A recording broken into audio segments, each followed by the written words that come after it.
Good morning, I'm Nivareti Manu, and this is your morning news fix for Thursday, 28th of May. In this update, the government's books are forecast to be back in order earlier than predicted. Budget 2026 shows a return to surplus in the 2028-29 financial year, a year sooner than forecast in December. The health system's getting a record $34 billion, some going towards a new tower block at Whangarei Hospital and land for a new hospital in South Auckland's Jury. Rail infrastructure's a big winner, with $1 billion committed to Kiwi Rail. A promise of no new taxes in this year's budget doesn't quite ring true, with a new levy to fund Reserve Bank services. The levy's been slapped on banks, non-bank deposit takers, insurers and other financial market participants.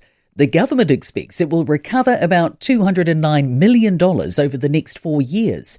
But Massey University banking professor Claire Matthews says that the money will just be coming out of a different bucket.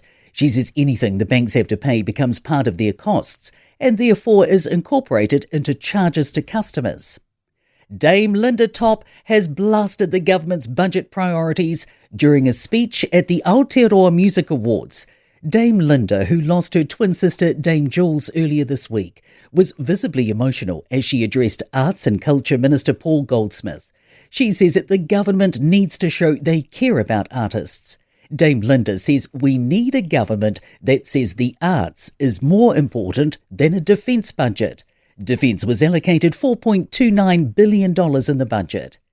Meanwhile, singer-songwriter Marlon Williams took out the two biggest awards at the Aotearoa Music Awards. His song Awa Atu Rā won Single of the Year, while his album Te Whare Te Weka Weka became the first ever Te Reo Māori album to score Album of the Year.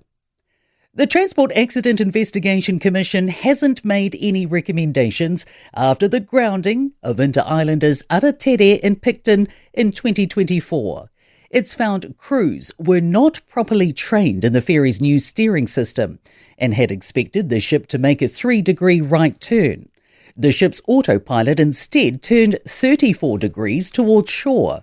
Chief Accident Investigator Louise Cook says KiwiRail's since updated training and management processes, and she says this action's addressed the safety issues, so a recommendation was not required.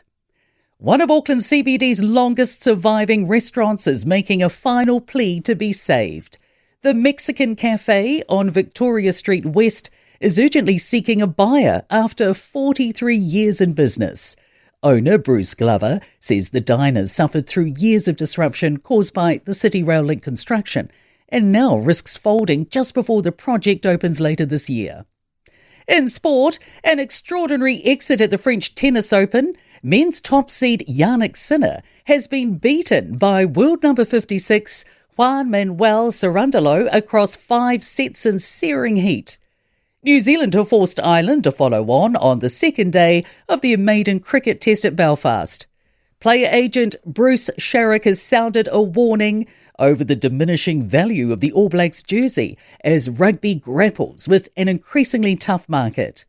Tiger Woods will miss all 4 golf majors for a second successive year after opting out of the Open Championship.